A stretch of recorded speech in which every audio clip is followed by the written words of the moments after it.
Mnangagwa we can't talk about Mnangagwa now because basa rakatopera. Katonzwa maovheta atongoti shamari ya fired. Aidzango nhara vongoita it's only a process yakutongoitwa izvozvo but Mnangagwa basa hapasisina. Ndakaramba achitoda kuita nharo ka.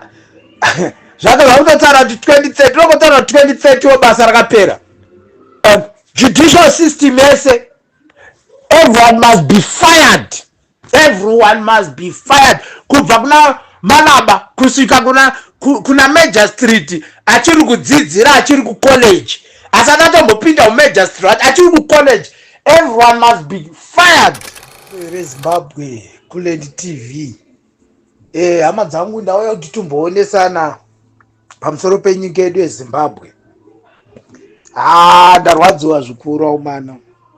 Makataisa accident yaitike bhazi netruck. Umanaka kana one ambulance nyika ina kana one ambulance.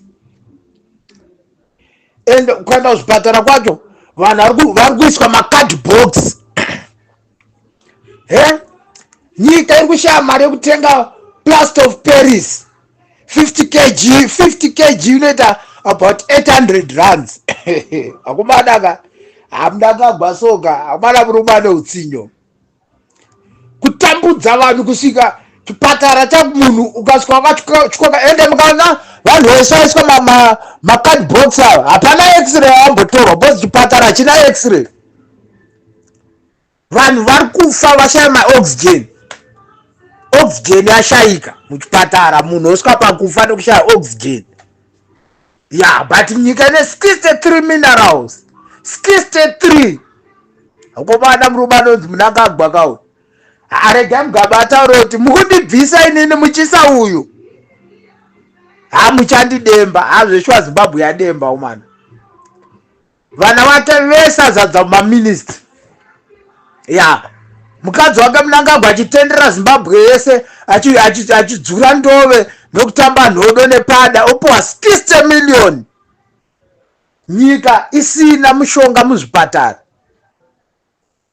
Mana murume anonzi Mnangagwa kawo. Munoziva Mugabe wai Mugabe kunyange vanhu vanga vamudzinga. The reason why Mugabe vanhu vakamuramba vachimugamuchira muZimbabwe. Mugabe guys akanga ane people's at heart. Murume anonzi Mugabe wawe aitombo nekaspace pumwoyo make kokurwadzirirwa vanhu veZimbabwe. But murume anonzi Mnangagwa makanzwa kuti abva akomana vanhu mumastreet vari kumuda. Mnangagwa ari kubvarwa nevanhu handiri kunyeperei. Mnangagwa nevana vake muZimbabwe havasi kuzomugara. Varume vatambudza maZimbabweans. Gaya kuti mwana Mnangagwa ndiye ari finance minister. Muturi Ncuba hapana papa, it's just a picture. Mwana Mnangagwa ndiye ari kutonga kufinance. Ona nezvimitembo zvavanenge vachiisa mungasvika pakutora vanhu vari kupisha zvimangoro. Handi kuvachaja $10. Vanofanira kubhadhara $10 kana asina kubhadhara tomutorera chingoro chake. Amana Zimbabwe haisisina maindustries. Munhu akutongotorega mana rega ndikopushawo chingoro kani mhuri yangu irarame kwanise kuwana chokudya na kuenda kuchikoro. Mosvika motora munhu akadaro chingoro. Nyika ina maindustry, maminerals acho muri kutora yese muchiisa maoko muhomwe dzenyu. Chrome tikukuziyai kuti vana Mnangagwa muri kutora chrome muchiendesa kunana Mozambique uku muchishipa chrome mari ichipinda muoko enyu. Government covers haina kana cent kuti utamana mari yabva ku diamond kwacho imari hapana, yabva ku chrome kwacho imari hapana, yabva kumamwe ma-strategic minerals that we have in Zimbabwe hapana nokuti ungakwanisa kuratidza kuti maminerals edu ari kushande. Kaya kuti Botswana they only have one mineral and ku Botswana kumachembera ari kutambiriswa mari every month. Vanotonomira vachitambira every month. Kuzati tarangarira maovhedzi maorangarira chanzi acherera mvura government ikufanira kutopa vanhu mvura kusidza kuvacherera muzvibhorani. Mvura ikufanira kunge ichibuda mumatepi but mari yemishonga yacho vakaba yese hamusisina.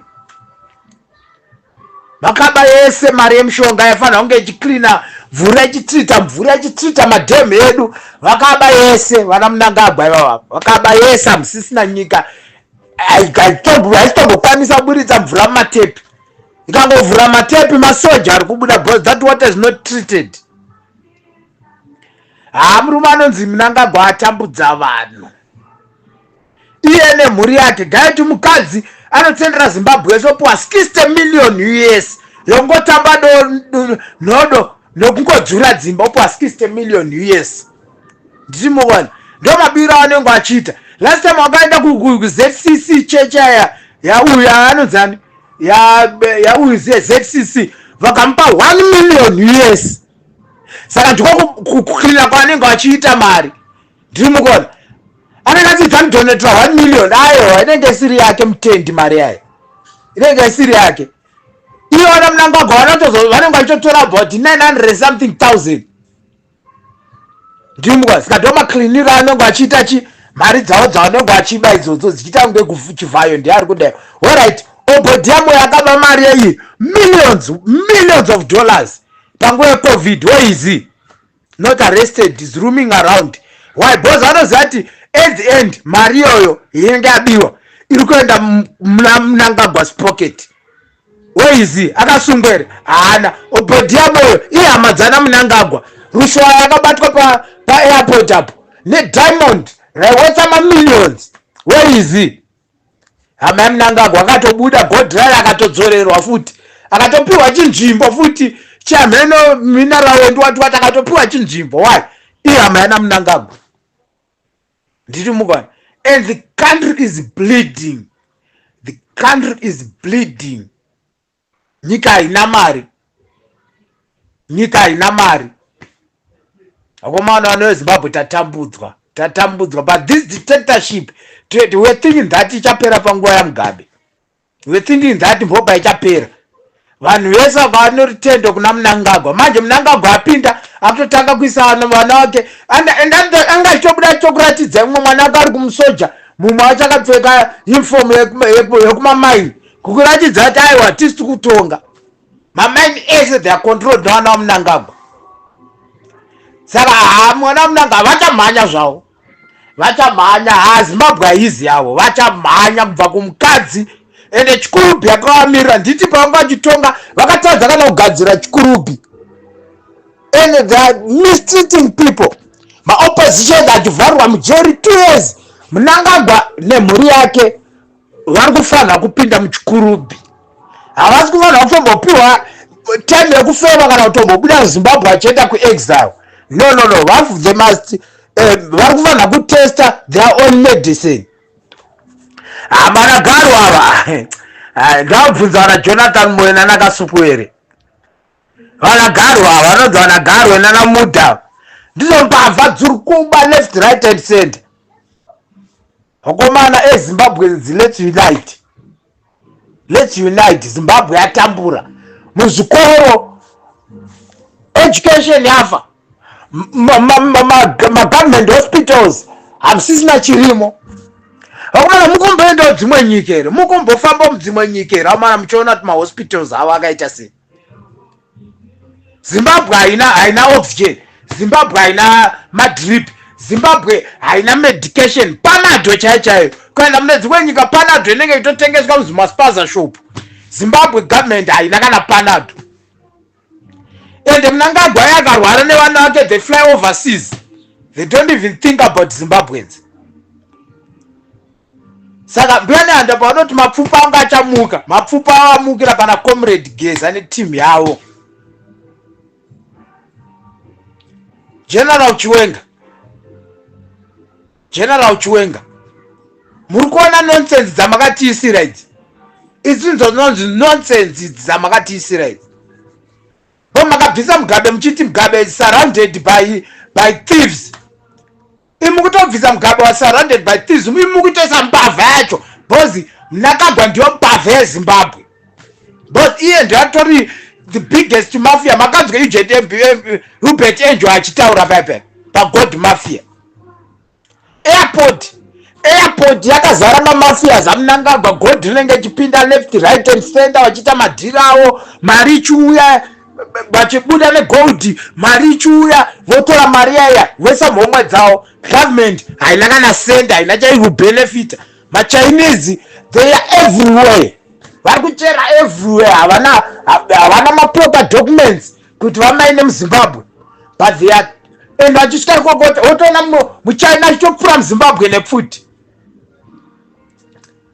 Mnangagwa tahabimve Mnangagwa, we can't talk about Mnangagwa now because basa rakatopera. Ukatonzwa maovheta atongoti shamwari yafired, haidzangonhara vongoita itsone process yakutongoitwa izvozvo, but Mnangagwa basa hapasisina. Akaramba achitoda kuita nharo ka zvakabva kutotaura kuti 2030 rokotaura kuti 2030 basa rakapera. And varume don't even give him a chance, bo makamupa chance muchapera mese. Because rangarema magenerals akamubetsera Mnangagwa kuti ave papower nhasi akavauraya vese, akavatsvaira vese, all those generals vakapedzwa. Saka makangomupa mukana apa, havakomana munopera. Saka munhu ndaasapiwe mukana, iye nemhuri yake nembavha dzake, nana Chivhayo, nana Tagurei, nana Rushwaya, vese mukati kurubi vese. Munoziva kuti muChina corruption irikuitwa nana Chivhayo nana Mnangagwa, kuChina dai akatotongerwa death sentence kudhara, vakatomuhenga kare, dai vakatopedza naye kudhara. Saka comrades, please, comrade Chiwenga, makura mudhara, muchipinda patransitional government moita 10 years zenyu netimhenya munenge munaye, batanai nana Chamisa, batanai nana Chamisa, tivake nyika. Izvozvo Chabangu mukumbomuziva achitaura, ari kuziva kuti pakaipa, pari kupisa. Mnangagwa akangonzi fired, muZimbabwe hamuchagariki, muZimbabwe hamuchagariki, because Chabangu Lobhengura was even better. Lobhengura zvakatoita it was even better pane zvakaitwa naChabangu. Saka inonzi judicial system yese, everyone must be fired, everyone must be fired, kubva kuna Malaba kusvika kuna Magistrate achiri kudzidzira, achiri kucollege, asati atombopinda muMagistrate, achiri kucollege. Everyone must be fired. Then we start everything new. ZBC, even ZBC, ZBC muZimbabwe hachidi kuonekwa. Chese chinongonzi ZBC, everything chinongonzi ZBC hachidi kuonekwa. Bva makonzo epa ZBC amfana kutoitwa inonzi fumigation yayo yokuspraywa yaya nemapete. Everyone from ZBC must be fired. And muZimbabwe hatidi kunzwa chinhu chinonzi ZBC again. Tabva ipapo toenda State House. I don't think kuti nzvimbo yaya is going to be good for the next president kuti agare papa. Nzvimbo yaya yakaifanira kutochinjwa kuti boarding school, then we start to build imwe imba samo, because vana veZimbabwe vakaramba vachiona nzvimbo yaya yaka vakomanaka munodzorora kuti mamemories akaipa. Nechese chinonzi scarf, chese chinongonzi scarf, whether chine face yaMnangagwa kana kuti plain scarf, I think muZimbabwe must be banned. But chinhu ichocho chinorangaridza maZimbabweans a bad memory. Because hapana chinhu chinonzi Mnangagwa and the family chatichada kuzomboona muupenyu hweZimbabwe. Because its life already was destroyed naMnangagwa. Hatisina, takutongofaitira vana vedu. Nyika isisina maindustry, gayoti nyika wana okay takusvika pakuvhara. Vozazvitengesere mazigi, but zuva substation yana Mnangagwa havadi kunzwa chinhu chinonzi zigi. Zokuti wakatobudisa chinhu chinonzi zigi, they can even come CIO kuuya kukusunga vokanda makizi munyanza. Havadi kunzwa chinhu chinonzi. Saka iZimbabwe yakaita seiyo. What kind of Zimbabwe is that? Saka tikuda munhu anotonga achiita gutsa ruzhinji kunzi kuti munosvika pakutorera munhu ari kupisha chingoro atwira $10. Saka tikuchemera ruzhinji rweZimbabwe, let's unite. Kuna comrade Geza zvaari kuti vanhu vari kunonorwa ngopa signal chete. Muone kuti vanhu pa-state house pipe vanosvika vakaita sei. Vanhu vari kungoda signal. They are tired naMnangagwa and his family. Vanhu vatambura, they are tired. Vanhu they are tired. Nechinjirodzi Mnangagwa muZimbabwe havasi kuda kutombochiona, havasi tomboda kutombochiona. Mnangagwa atambudza vanhu. Ndiye munhu aita kuti Zimbabwe iende to his knees now as we speak. Iye nemhuri yake nevana vake vari kuba left, right and center. Nana Chivhaya, nana Tagurei, nana Rushwaya vesa vachamumhanya muZimbabwe. It's not easy to control a poor person. MaZimbabweans asvika painonzi red line yekuti everyone is poor.